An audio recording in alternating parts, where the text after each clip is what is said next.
Ոչ միայն հաճելի, այլ նաև օգտակար։ Ոչ միայն վիրտուալ, այլ նաև իրական։ Ոչ միայն մարմնի, այլ նաև հոգու համար։ Բարի ուշ երեկո եթերում սեքսադարանն է։ Սեռական կյանքի բոլոր նրբությունները պարզ, մատչելի և դասավորված համապատասխան դարակներում։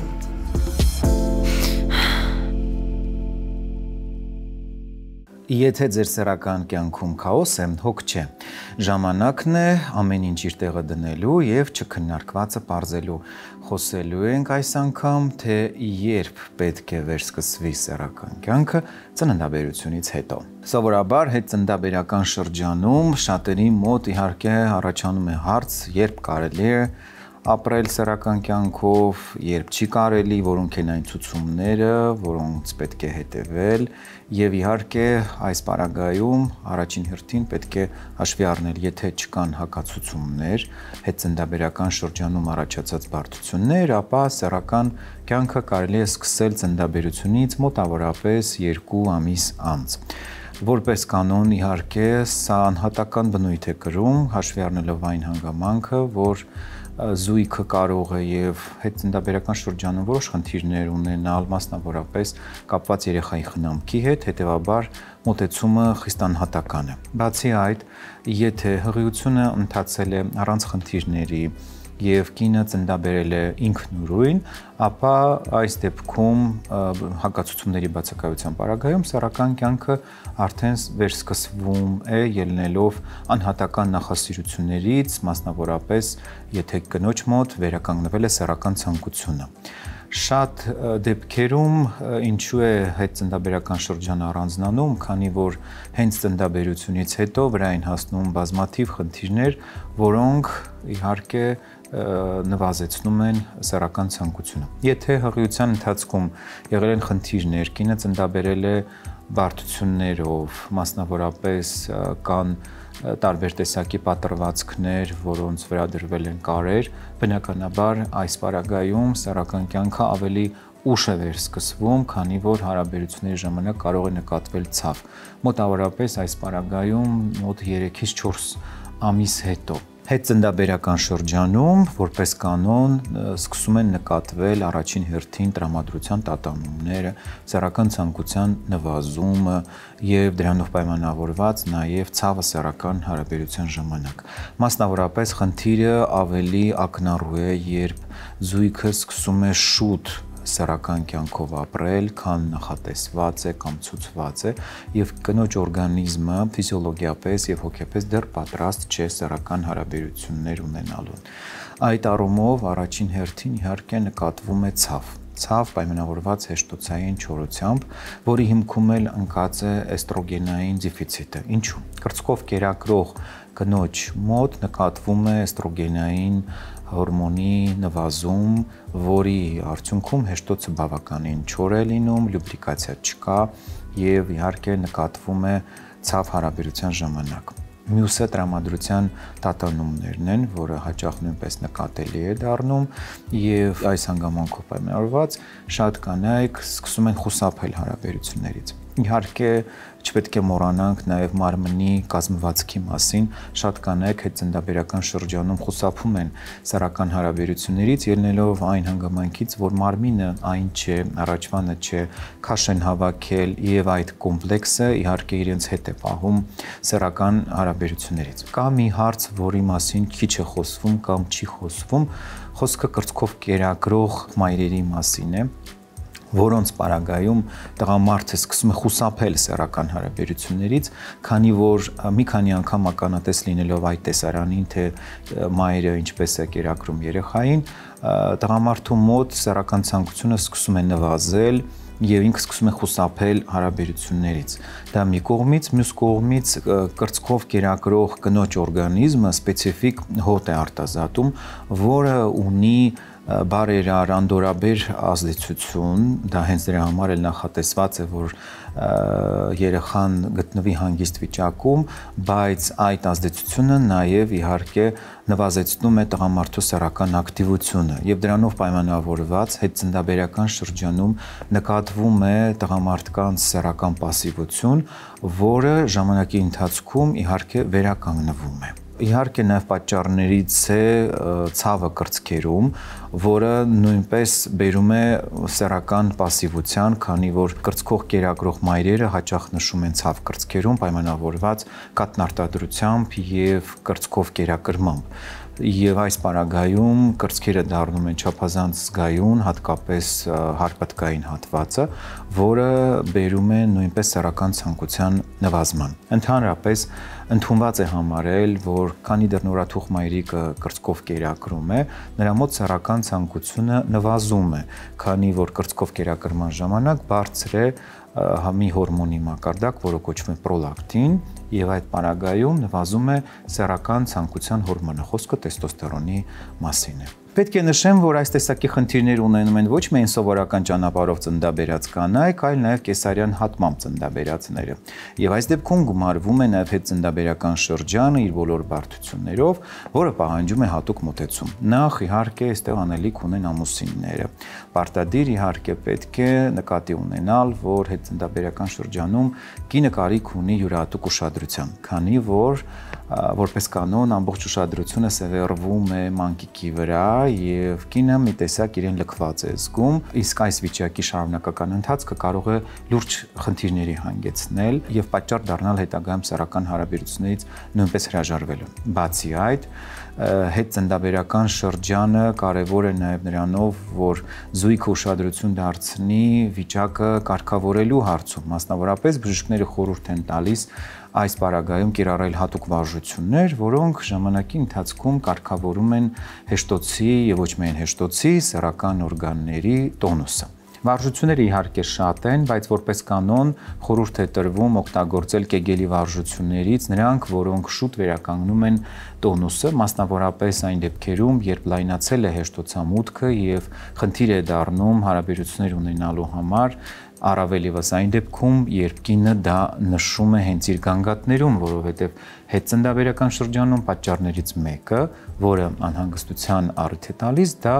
սեռական օրգանների չափսերի փոփոխությունն է։ Վարժություններից մեկը հետևյալն է։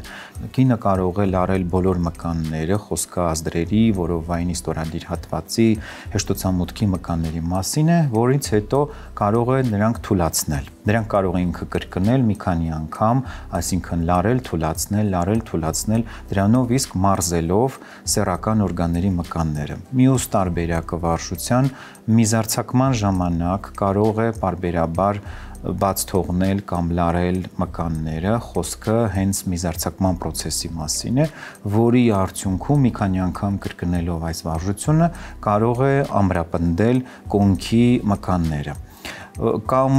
մեկ ուրիշ պարագայում կարող է համադրել երկու վարժությունները իրար հետ, կախված նրանից, թե կոնկրետ որ մկանային խմբի վրա պետք է աշխատել, որպեսզի հասնեն արդյունքի։ Իհարկե, սա խիստ անհատական է եւ ցանկալի է անպայման խորհրդակցել բժշկի հետ, թե ում դեպքում որ վարժությունը կարող է օգտակար լինել եւ բացի վարժություններից իհարկե այստեղ պետք է ուշադրություն դարձնել սննդակարգին։ Հետծննդաբերական շրջանում նախ եւ առաջ բոլորը ձգտում են ազատվել ավելորդ քաշից եւ սկսում են կիրառել տարբեր տեսակի ոչ այդքան առողջարար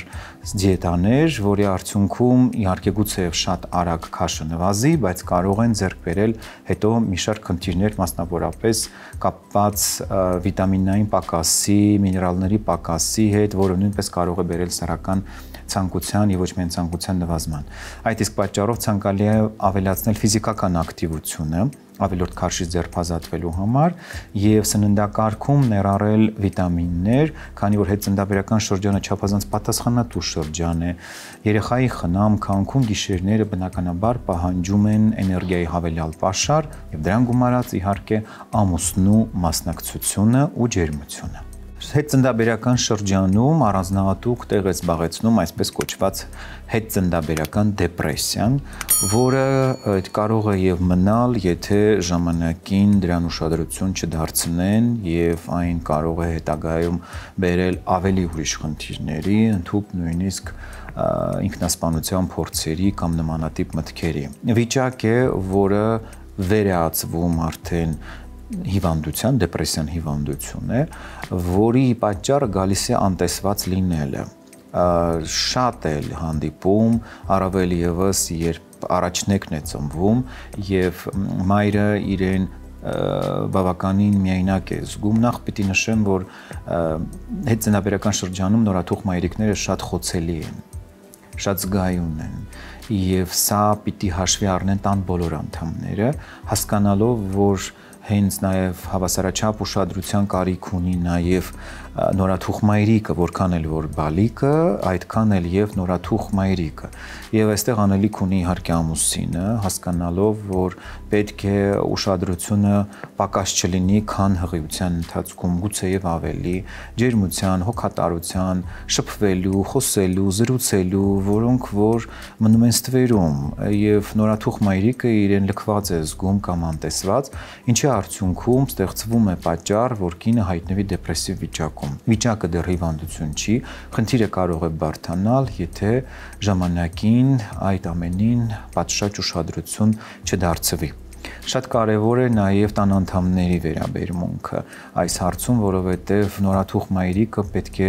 լինի գնահատված եւ բացի դրանից նաև տան հոգսերը, մյուս բոլոր հարցերը պետք է հավասարապես կիսվեն այնպես, որ խնդիր չառաջանա թե կենցաղային հարցերի ոչ լիարժեք կատարելու կամ անտեսված մնալու պատճառով մեղավորը նորաթուխ մայրիկն է, վերջի վերջո հասկանալի է այս պարագայում պարզապես պետք է վերապլանավորել ամբողջ ընթացքը եւ հասկանալ, որ օգնությունը եւ ուշադրությունը միմիայն պետք են, որպեսզի այս շրջանը անցնի առանց հետևանքների։ Ինչ են խորհուրդ տալիս մասնագետները նման դեպքերում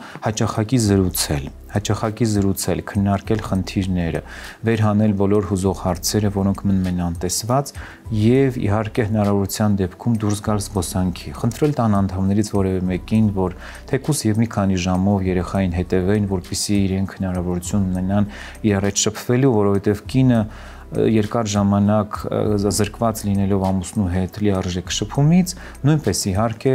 սկսում է կարոտել այն ջերմ հարաբերությունները, որոնք ժամանակին եղել են։ Այդ առումով իհարկե շատ կարևոր է պահպանել բոլոր այն խորհուրդները, որոնց մասին ես խոսեցի։ Շատ դեպքերում անհանգստության առիթ է դառնում նաև հետծնդաբերական շրջանում նկատվող արյունային արտադրությունը, որը նշում են կանայք։ Սա կարող է կապված լինել կամ այն մնացուկների հետ, որոնք նկատվում են հետծնդաբերական շրջանում, կամ գուցեև որոշ խնդիրների, եւ սա էլ պատճառ է դառնում, որ շատ դեպքերում սեռական կյանքը հապաղում է կամ տղամարդկանց հետ է պահում։ Եթե ոչ մի խնդիրներ նկատելի չեն կամ հակացություններ չկան, ապա սեռական կյանքը վերսկսելուց եւ կեգելի վարժություններ անելուց հետո սեռական օրգանների տոնուսը արդեն կարգավորվում է եւ զույգը մոտավորապես 2-3 ամիս անց կարող է վերսկսել սեռական հարաբերությունները։ Շատ դեպքերում մասնավորապես հետծնդաբերական շրջանում տղամարդիկ նշում են սեռական գանգատներ կապված պոտենցիայի հետ։ Վիճակը հասկանալի է, քանի որ երկարատև բացակայությունը սեռական կյանքի պայմանավորված տարբեր պատճառներով, մասնավորապես այն բոլոր դեպքերի հետ, երբ հղիության ընթացքում սեռական հարաբերությունը պասիվացել է կամ գուցև հակացուցված է եղել, տղամարդը հետ է վարժվում սեռական հարաբերություններից, մասնավորապես հաշվի առնելով նաև հետծնդաբերական շրջանի բոլոր այն խնդիրները, որոնք առաջանում են։ Տևական դադարը տղամարդու մոտ ստեղծում է որոշակի խուսափողական վերաբերմունք եւ դրանով պայմանավորված նվազում է նաև սեռական ցանկությունը։ Իհարկե խնդիրը լուծելի է, շատ դեպքերում ժամանակի ընթացքում այն ինքնուրույն վերականգնվում է, իսկ եթե ոչ, ապա օգնության կարող են հասնել տարբեր տեսակի դեղամիջոցներ, մասնավորապես այս հարցում կարող է օգտակար լինել մեր հաղորդման գործընկեր Հայսամ ընկերության Տադաֆորտ դեղամիջոցը։ Տադաֆորտը ունի երկու տեսակի դոզավորում 20 եւ 5 միլիգրամանոց։ 20 միլիգրամանոցը օգտագործվում է պլանավորված սեռական հարաբերությունից առաջ, իսկ 5-ը ամենօրյա օգտագործման պարագայում։ Դեղամիջոցը արդյունավետ է հատկապես եթե օգտագործվում է համալիր բուժման ժամանակ եւ իր ազդեցությունը կարող է թողնել 36 ժամվա ընթացքում։ Սա նշանակում է, որ 36 ժամվա ընթացքում տղամարդը կարող է ունենալ կրկնակի սեռական հարաբերություն, երբ դրա ցանկությունը ունենա։ Բացի այդ, դեղամիջոցը տարբերվում է նաև իր արդյունավետությամբ ի տարբերություն նախորդ սերնդի սեռախթանիչների, այս սերնդի սեռախթանիչները իհարկե ազդում են ավելի արագ եւ ազդեցությունն էլ թողնում են բավականին երկար։ Դեղամիջոցը ունի կողմնակի ազդեցություններ, մասնավորապես արգելվում է օգտագործել 18-ից ցածր անձանց։ Մյուս կողմնակի ազդեցություններին կծանոթացնի ձեր բուժող բժիշկը։ Իդեպ ուզում եմ ընդգծել նաև մի կարևոր հանգամանք կապված հետծնդաբերական շրջանում սեռական կյանքը պաշտպանված եւ ոչ պաշտպանված վարելու հետ։ Եթե հղիություն չեք պլանավորում, ապա հարաբերությունները ծավալեք անպայման պաշտպանված, որովհետև որքան էլ որ ճիշտ է, ընդունված է, որ կրծքով կերակրման ժամանակ հղիություն չի պլանավորում, բայց գործնականում մենք ունեցել ենք դեպքեր, երբ կրծքով կերակրման ժամանակ արձանագրվել է հղիություն։ Հետևաբար, անակնկալի չգալու եւ փաստի առաջ չկանգնելու համար խորհուրդ եմ տալիս հետծնդաբերական շրջանում գոնե օգտագործել պահպանակ մինչև հաջորդ հղիության պլանավորումը։ Կարծում եմ հնչած խորհուրդները ձեզ օգտակար կլինեն, հատկապես նրանց, որոնք գտնվում են հենց հետծնդաբերական շրջանում։ Իսկ ես ուզում եմ ասել, որ ձեզ սպասվում են հավելյալ տեղեկություններ։ Մնացեք մեզ հետ, առջևում հարցազրույցն է բժիշկ գինեկոլոգի հետ։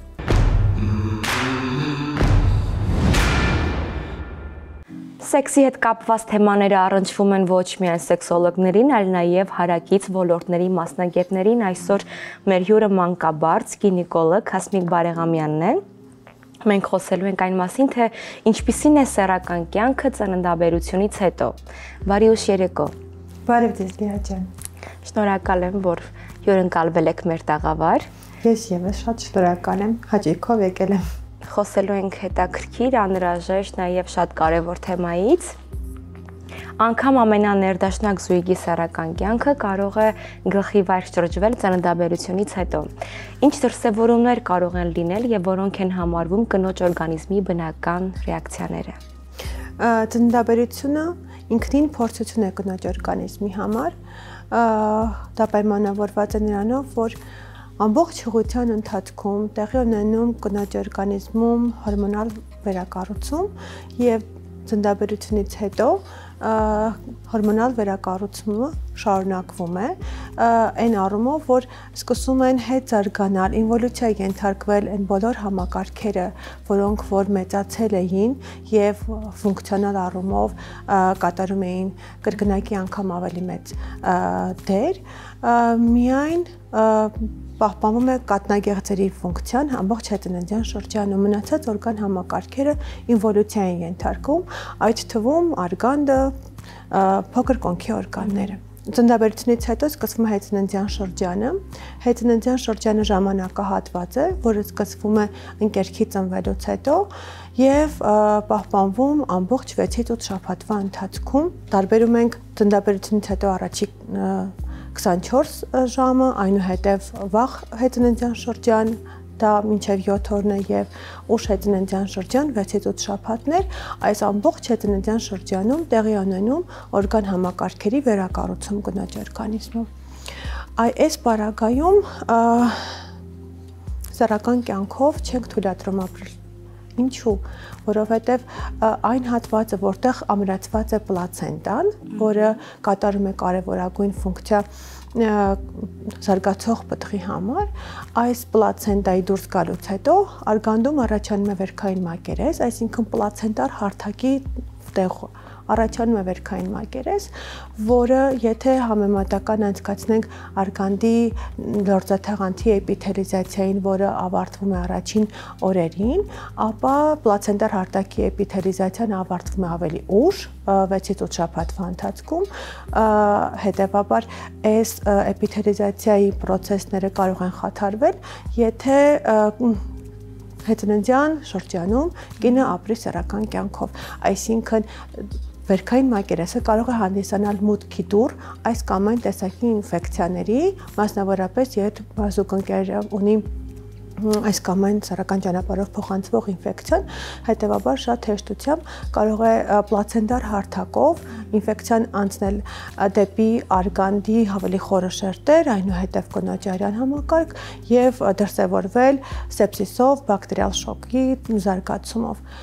Դրա համար հետընտյան առաջին օրերից սկսած մինչև 6-ից 8 շաբաթականը, այսինքն ամբողջ 40-ը արգելվում է կանոնավոր սեռական հարաբերությունը։ Ես կարծում եմ, որ այս զրույցը որքան կարևոր է կանանց համար, նույնքան կարևոր է նաև տղամարդկանց համար, քանի որ այս գործում նրանք եւս հստակ անելիքներ ունեն։ Ինչ պետք է իմանան նրանք այս ընթացքի մասին, կանանց հետ կատարվողի մասին։ Շատ կարևոր հարց է, որովհետև զուգընկերները, ամուսնական զույգը հիմնականում տեղեկատվություն պետք է ստանա մանկաբարձ գինեկոլոգներից այս խնդրի շուրջ, որովհետև իրանք իրազեկ չեն այս ամբողջ հետընտյան շրջանում տեղի ունեցող պրոցեսներից եւ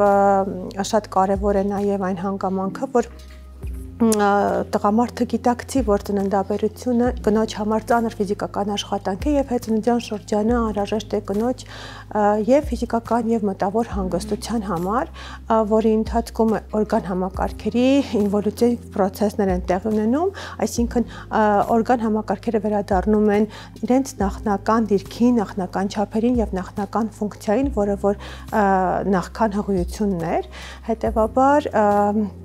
ամուսնական զույգը իրազեկ լինելով այս խնդրի մասին պետք է զինվի համբերատարությամբ, տղամարդը պետք է հնարավորինս աջակցի կնոջը, որպեսզի սեռական աներտաշնակություններ չառաջանան, այսինքն պահանջարկ, առաջարկ մեխանիզմը այս դեպքում չգործի։ Սա այն դեպքն է, երբ տղամարդը պարտադիր պետք է կնոջ հետ այցելի մասնագետի մոտ։ Մանկաբարձ գինեկոլոգին։ Կարծում եմ, որ ծննդաբերություն ամբողջ կանանց կոնսուլտացիայի հաճախումների ընթացքում ծննդաբերությունից հետո մենք բարբերաբար խոսում ենք մեր հղիների հետ եղած խնդիրների մասին, իրանք իրազեկ են եւ իրազեկվածությունը խնդրում ենք, որ փոխանցեն նաեւ իրենց ամուսիններին, ինչու՞մն է կարեւոր այս հարցի կարեւորությունը նաեւ նրանում է կայանում, որ ծննդաբերությունից հետո արգանդը, վզիկը եւ հեշտոցը, որը հանդիսանում է ծննդաբերական խողովակ, որը որ ծնվում է պտուղը, ծննդաբերությունից հետո դառնում է մաքսիմում թիրախային, մաքսիմում գերարյունային եւ հետեւաբար ինվոլյուցիվ պրոցեսները ավելի դանդաղ են տեղի ունենում։ Եթե մնացած օրգան համակարգերի ինվոլյուցիվ պրոցեսները կարող են տեղի ունենալ այս կամ այն ռիթմով, ապա այստեղ ինվոլյուցիվ պրոցեսները ավելի դանդաղում են։ Դրա համար պահանջվում է 6-ից 8 շաբաթ։ Սրա կարևորությունը նաեւ նրանում է, որ ծննդաբերությունից հետո շատ կանայք ունենում են պերինեալ շրջանի, այսինքն շեքի հատվածի կարեր, որը նաև կարող է խոչընդոտել սեռական կյանքով ապրելուն, հետևաբար պետք է նաև այս կանանց հետ խոսվի նաև կարերի գրագետ խնամքի մասին, որպեսզի հետագայում խնդիրներ չունենանք, օրինակ կարերի անբավարարություն չլինի եւ հեշտոցում առաջացած փոփոխությունները ավելի հետագայում չտուժեն։ Որոնք են այն առաջնային հակացությունները, որոնց դեպքում արգելվում է սեռական հարաբերությունը, ամենակարևոր առաջնային հակացությունները։ Հետընտյան շրջանում արգելվում է սեռական հարաբերություն առաջիկա 6-ից 8 շաբաթների ընթացքում, 6 շաբաթ հետո երբ արդեն պլացենտար հարթակի էպիթելիզացիան լիարժեք ավարտվում է, հետևաբար այլևս խնդիր չկա, կարող են ապրել սեռական կյանքով, բայց այստեղ կարևոր է ազնվությունը։ Այն դեպքում, երբ տղամարդը գիտի, որ ունի զուգընկերուհի նկատի ունեմ եւ այս կամ այն հնարավոր վարակների ռիսկը գնահատում է, գիտակցում է, որ կա, պետք է պարտադիր ստուգվի, նոր հետո ապրի սեռական կյանքով։ Այսպեսի դեպք կար, երբ առաջին հիվանդանոց էր ռեանիմացիայի բաժանմունք էր դիմել հետընտյան 6-րդ օրը մի կին, շտապօգնություն բերվել էր, այսինքն այդ կինը շտապօգնության մեքենայով անգիտակից վիճակում, պարզվել էր այն, որ ամուսինը, ով ուներ որոշակի խնդիրներ, տեսել էր, որ կինը առավել մեծ ուշադրություն է դարձնում իր երեխային, ոչ իրեն, բռնի կերպով ապրել էր սեռական կյանքով այդ կնոջ հետ եւ հետագայում պարզվել էր, որ այդ տղամարդը ունի այս կամ այն ինֆեկցիաները սեռական ճանապարհով փոխանցվող, որը անդրադարձել էր կնոջ օրգանիզմի վրա եւ առաջացել էր սեպսիս, սեպտիկ շոկ եւ այսպիսի խնդիրները արդիական են, դրա համար պետք է մանկաբարձ գինեկոլոգները շարունակեն իրազեկել այս խնդրի մասին, որ ուղղակի պետք է ապրել սեռական կյանքով, երբ գիտես, որ ոչ մի սեռական ճանապարհով փոխանցվող ինֆեկցիա չունես, որովհետև թե հղիությունը, թե հետընտանեկան շրջանը թիրախային են, ռիսկային են եւ կարող են վնասել այո, առողջությանը, ընտանիքի ներդաշնակությանը եւ արտահայտվեն այս կամ այն տեսակի ինֆեկցիաների հետևանքով առաջացած լուրջ բարդություններով, որ եւ ոչ ոք տեղյակել չի նման խնդրի մասին։ Ուղղակի իրազեկվածություն է պետք եւ հետազոտություններ։ Շնորհակալություն Հասմիկ։ Խնդրեմ։ Դե ինչ այսքանը, իսկ դուք շարունակեք մնալ մեզ հետ։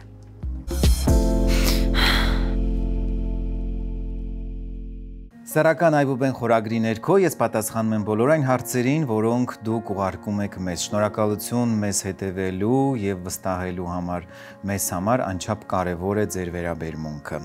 Իսկ այժմ կարդամ հարցերը։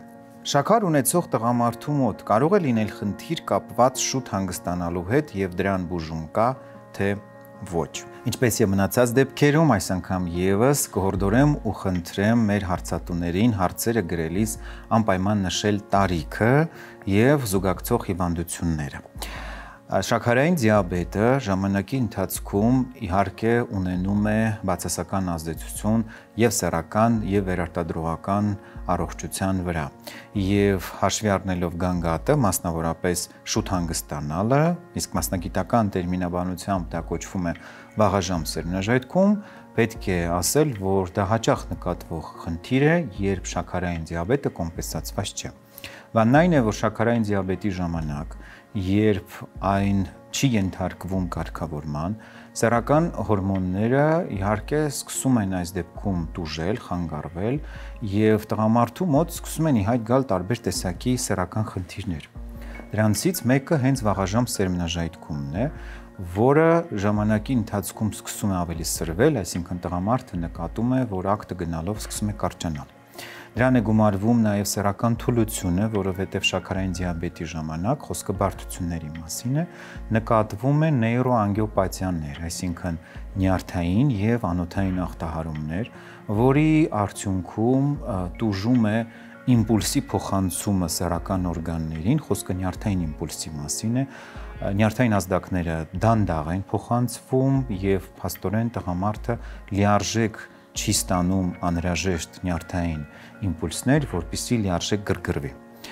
Նվազում է նաև սեռական ցանկությունը եւ ժամանակի ընթացքում այս բոլոր գանգատները սկսում են մեկը մյուսին հերթագայել, հաջորդել։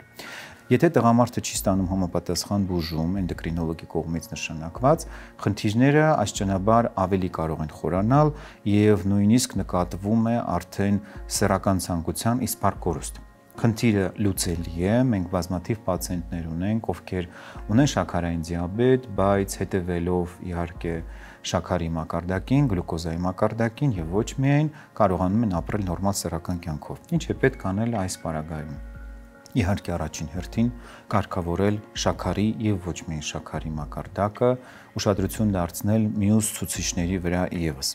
Կարգավորել տեստոստերոնի մակարդակը, որովհետեւ շաքարային դիաբետի դեպքում նվազում է տեստոստերոնը եւ այս պարագայում մենք նշանակում ենք հատուկ սպეციფიկ բուժում, որը ուղղված է հենց շաքարային դիաբետ ունեցող պացիենտներին տեստոստերոնի մակարդակը բարձրացնելու եւ դրանից զատ նաեւ սեռական ակտի տևողությունը կարգավորելու։ Տեստոստերոնի մակարդակը կարգավորելով շտկվում է եւ էրեկցիան եւ ակտի տևողությունը եւ դրան զուգահեռ նաեւ նշանակվում են դեղամիջոցներ, որոնք կարգավորում են սեռական ակտի տևողությունը։ Այստեղ նաեւ ուզում եմ նշել կանանց դերակատարումը, որովհետև կանայք նույնպես մեծ դեր ունեն այս հարցում։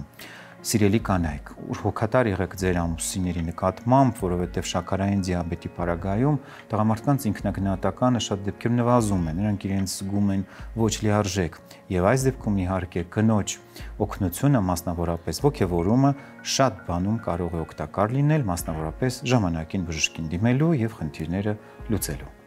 Կարդամ հաջորդ հարցը։ Բարև ձեզ բժիշկ, 24 տարեկան եմ եւ նոր եմ սկսել ապրել սեռական կյանքով։ Սեռական հարաբերության ժամանակ ինձ մոտ սեկրետն այնքան շատ է արտադրվում, որ ոչ ես, ոչ էլ զուգընկերս միմյանց չենք զգում։ Ես էլ օրգազմի չեմ հասնում։ Ինչպես կարող եմ կարգավորել այդ հարցը։ Սեկրետ ասելով, շատերը նկատի ունեն այն արտազատուկը, որը նկատվում է սեռական գրգռման ժամանակ։ Կանայք գրգռման փուլում ունենում են սեկրեցիա, որը արտահայտվում է հենց խոնավեցմամբ եւ որքան շատ է գրգռման փուլը, այնքան կարող է արտազատուկը շատանալ։ Բայց որոշ դեպքերում, երբ օրինակ լինում են բորբոքային պրոցեսներ կամ սնկային, որոնք ժամանակի ընթացքում չեն հայտնաբերվել եւ չեն բուժվել, գրգռման դեպքում սեկրեցիան, այսինքն արտազատուկը կարող է բավականին շատ լինել, որը փաստորեն խանգարում է, խոչընդոտ է հանդիսանում եւ հարաբերության ժամանակ տուժում է շփման մակերեսը, սեռական օրգանների շփումը նվազելով բերում է նրան, որ կինը օրգազմի չի հասնում, տղամարդն էլ հաճույք չի ստանում։ Ինչ պետք է անել։ Հետազոտվել, պարզել, կա արդյոք բորբոքում թե ոչ, որպես կանոն մեծ մաս դեպքերում հիմքում ընկած է ժամանակին չհայտնաբերված սնկային ախտահարումը կամ բորբոքումը կամ չի բացառում նաև սեռավարակը։ Եթե խնդիրները հայտնաբերվում են, կատարվում է հակաբորբոքային բուժում, որից հետո արտազատուկի քանակը սկսում է քչանալ եւ զույգը արդեն կարող է ունենալ նորմալ սովորական սեռական հարաբերություններ, որի արդյունքում արդեն կինը հասնում է օրգազմի։ Կարող է նաև արտազատուկը շատանալ բոլոր այն դեպքերում, երբ փաղաքշանքների փուլը այնքան երկար է, որ արտազատուկի քանակը նորմայից ավելանում է, ինչը խոչընդոտ է դառնում սեռական հարաբերության համար։ Ինչ պետք է անել նման դեպքերում։ Մի քիչ կրճատել փաղաքշանքների փուլը եւ նաեւ ուշադրություն դարձնել ինտենսիվությանը, այսինքն փաղաքշանքներն ու շոյանքները կատարել ոչ կոպտորեն, որովհետեւ դրանից նույնպես կախված է արտազատուկի քանակը եւ ծավալը։ Հաշվի առնելով այս խորհուրդները, վստահ եմ ժամանակի ընթացքում խնդիրը իհարկե կկարգավորվի եւ զույգը կսկսի ապրել լիարժեք սեռական կյանքով։ Իսկ ես ուզում եմ հիշեցնել, որ մեր հաղորդման գործընկերն է Էլբակյան կրթահամալիրը։ Մենք իհարկե խոսում ենք սեռական կրթության մասին, բայց կրթությունը հավասարապես կարևոր է բոլոր ոլորտներում։ Էլբակյան կրթահամալիրը գործում է արդեն 7 տարի։ Այստեղ ուսանողները ձեռք են բերում ոչ միայն կիրառելի ու ժամանակակից գիտելիքներ, այլև անհատական մոտեցում ու մշտական աջակցություն դասախոսների կողմից։ Օգտվեք առաջին անվճար դասի հնարավորությունից եւ եկեք Էլբակյան կրթահամալիր սովորելու։ Կրթությունը լավագույն ներդրումն է մեր կյանքում։ Գրանցվելու համար կարող եք զանգահարել 094 88 88 44 հեռախոսահամարով։ Իսկ այսօրվա հարցերն այսքանն էին։ Գրեք մեզ, մենք աշխատում ենք անպատասխան չթողնել ոչ մի հարց։ Մեկնաբանեք մեր թողարկումները, մեզ համար անչափ կարևոր են ձեր կարծիքները եւ շնորհակալություն մեզ վստահելու համար։ Եղեք առողջ եւ երջանիկ։ Մեզ հետ դուք ձեռք կբերեք նոր գիտելիքներ, կմոտենաք իրական հաճույքներին, այնպես որ գտեք, գրեք և հետևեք մեզ սոցհարթակներում։ Ես վստահ եմ, որ մեր սեքսադարանը կհարստացնի ձեր սեքսադարանը։